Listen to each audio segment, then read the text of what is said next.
Bienvenidos a Aprende Inglés con Historias.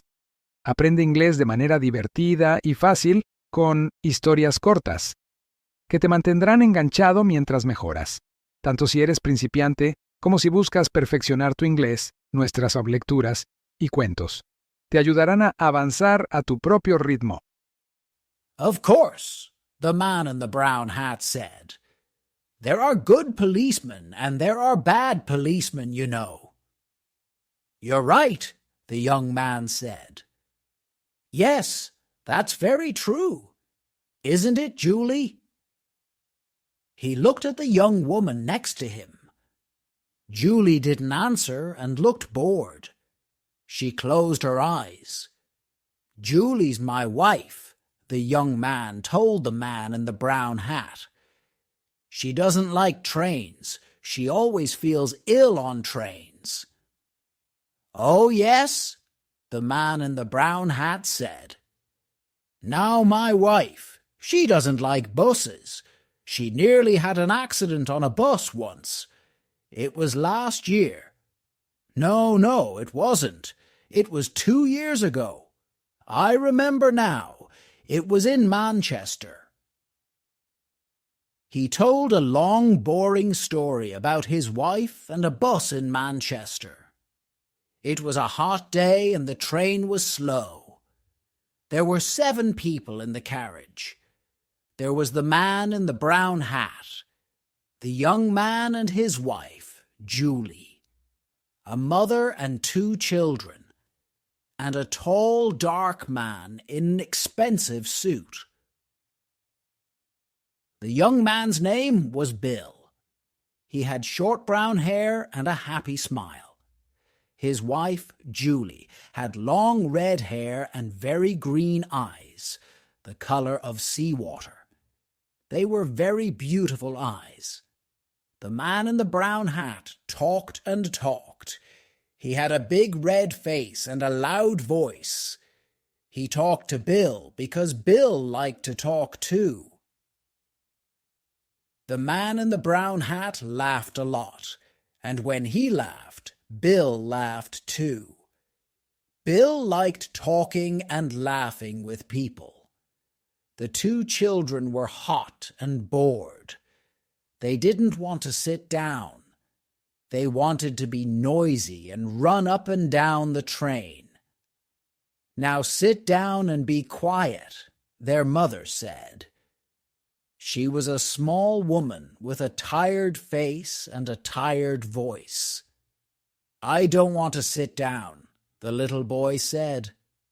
I'm thirsty.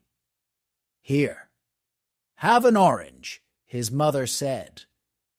She took an orange out of her bag and gave it to him. I want an orange too, the little girl said loudly. All right, here you are, said her mother. Eat it nicely now. The children ate their oranges and were quiet for a minute. Then the little boy said, I want a drink. I'm thirsty. The tall, dark man took out his newspaper and began to read. Julie opened her eyes and looked at the back page of his newspaper. She read about the weather in Budapest and about the football in Liverpool. She wasn't interested in Budapest, and she didn't like football, but she didn't want to listen to Bill and the man in the brown hat. Talk, talk, talk, she thought. Bill never stops talking. Then suddenly she saw the tall man's eyes over the top of his newspaper. She could not see his mouth, but there was a smile in his eyes. Quickly, she looked down at the newspaper and read about the weather in Budapest again. The train stopped at Dawlish station, and people got on and got off. There was a lot of noise. Is this our station? The little girl asked. She went to the window and looked out. No, it isn't. Now sit down, her mother said. "We're going to Penzance," the little girl told Bill, "for our holidays." "Yes," her mother said. "My sister's got a little hotel by the sea. We're staying there. It's cheap, you see." "Yes," the man in the brown hat said. "It's a nice town. I know a man there. He's got a restaurant in King Street. A lot of holiday people go there. He makes a lot of money in the summer." He laughed loudly. "Yes," he said again. "You can have a nice holiday in Penzance." "We're going to St. Austell," Bill said. "Me and Julie. It's our first holiday. Julie wanted to go to Spain, but I like St. Austell. I always go there for my holidays. It's nice in August. You can have a good time there too." Julie looked out of the window. "Where is Budapest?" she thought. "I want to go there. I want to go to Vienna, to Paris, to Rome, to Athens." Her green eyes were bored and angry. Through the window she watched the little villages and hills of England. The man in the brown hat looked at Julie. "You're right," he said to Bill. "You can have a good time on holiday in England. We always go to Brighton, me and the wife. But the weather. We went one year, and it rained every day. Morning, afternoon, and night. It's true, it never stopped raining." He laughed loudly. "We nearly went home after the first week." Bill laughed too. "What did you do all day then?" he asked. Julie read about the weather in Budapest for the third time. Then she looked at the tall man's hands. They were long, brown hands, very clean. Nice hands, she thought. He wore a very expensive Japanese watch. Japan, she thought. I'd like to go to Japan. She looked up and saw the man's eyes again over the top of his newspaper. This time she did not look away. Green eyes looked into dark brown eyes for a long, slow minute. After Newton Abbot Station, the guard came into the carriage to look at their tickets. "Now then," he said, "where are we all going?" "This train's late," the man in the brown hat said. 20 minutes late by my watch." 10 minutes, the guard said. "That's all?" He smiled at Julie. The tall, dark man put his newspaper down, found his ticket, and gave it to the guard. The guard looked at it. "You're all right, sir," he said. "The boat doesn't leave Plymouth before 6 o'clock. You've got lots of time." The tall man smiled, put his ticket back in his pocket, and opened his newspaper again. Julie didn't look at him. "A boat," she thought. "He's taking a boat from Plymouth. Where's he going?" She looked at him again with her long green eyes. He read his newspaper and didn't look at her. But his eyes smiled. The train stopped at Totnes Station, and more people got on and off. "Everybody's going on holiday," Bill said. He laughed. "It's going to be wonderful.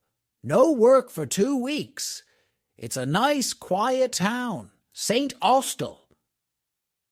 We can stay in bed in the mornings, and sit and talk in the afternoons, and have a drink or two in the evenings. Hey, Julie?" He looked at his wife. "Are you all right, Julie?" "Yes, Bill," she said quietly. "I'm okay." She looked out of the window again.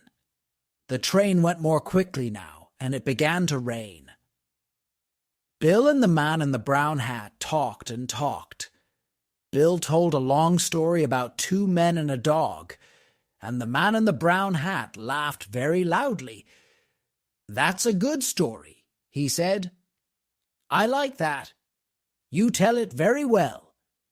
Do you know the story about—" And he told Bill a story about a Frenchman and a bicycle. Why do people laugh at these stories? Julie thought. They're so boring. But Bill liked it. Then he told a story about an old woman and a cat, and the man in the brown hat laughed again. That's good too. I don't know. How do you remember them all? Because, Julie thought, he tells them every day. I don't understand, the little girl said suddenly. She looked at Bill. Why did the cat die? Shh, be quiet, her mother said. Come and eat your sandwiches now. T-A-A-T-S all right, Bill said. I like children. The man in the brown hat looked at the children's sandwiches. I'm hungry too, he said. You can get sandwiches in the restaurant on this train. He looked at Bill. Let's go down to the restaurant, eh? I need a drink too. Bill laughed. You're right. It's thirsty work, telling stories. The two men stood up and left the carriage. The little girl ate her sandwich and looked at Julie. But why did the cat die? She asked. I don't know, Julie said. Perhaps it wanted to die. The little girl came and sat next to Julie. I like your hair, she said. It's beautiful. Julie looked down at her and smiled. For some minutes it was quiet in the carriage. Then the tall, dark man opened his bag and took out a book. He put it on the seat next to him and looked at Julie with a smile. Julie looked back at him and down at the book. Famous towns of Italy, she read. Venice, Florence, Rome, Naples. She looked away again, out of the window at the rain. 2 weeks in St. Austell, she thought, with Bill in the rain. After half an hour, the two men came back to the carriage. There are a lot of people on this train, Bill said. Do you want a sandwich, Julie? No, she said. I'm not hungry. You eat them. The train was nearly at Plymouth. Doors opened and people began to move. A lot of people get on here, the man in the brown hat said. The tall, dark man stood up and put his book and his newspaper in his bag. Then he picked up his bag and left the carriage. The train stopped at the station. A lot of people got on the train, and 2 women and an old man came into the carriage. They had a lot of bags with this. Bill and the man in the brown hat stood up and helped them. One of the women had a big bag of apples. The bag broke and the apples went all over the carriage. Oh, damn, she said. Everybody laughed and helped her to find the apples. The train moved away from Plymouth Station. After a minute or two, everybody sat down and the woman gave some apples to the children. Where's Julie? Bill said suddenly. She's not here. Perhaps she went to the restaurant, the man in the brown hat said. But she wasn't hungry, Bill said. She told me. The little girl looked at Bill. She got off the train at Plymouth, she said, with the tall, dark man. I saw them. Of course she didn't, Bill said. She's on this train. She didn't get off. Yes, she did, the children's mother said suddenly. I saw her too. The tall man waited for her on the platform. He waited for her. Bill's mouth was open. But he read his newspaper all the time. He didn't talk to Julie, and she never talked to him. They didn't say a word. People don't always need words, young man, the children's mother said. But she's my wife. Bill's face was red and angry. She can't do that, he said loudly. He stood up. I'm going to stop the train. Everybody looked at him, and the two children laughed. No, the man in the brown hat said, No, you don't want to do that. Sit down and eat your sandwiches, my friend. But I don't understand. Why did she go? What am I going to do? Bill's face was very unhappy. After a second or two, he sat down again. What am I going to do? He said again. Nothing, the man in the brown hat said. He ate his sandwich slowly. Go and have your holiday in St. Austell. You can have a good time there. Forget about Julie. Those green eyes now. He took out a second sandwich and began to eat it. I knew a woman once with green eyes. She gave me a very bad time. No, you want to forget about Julie.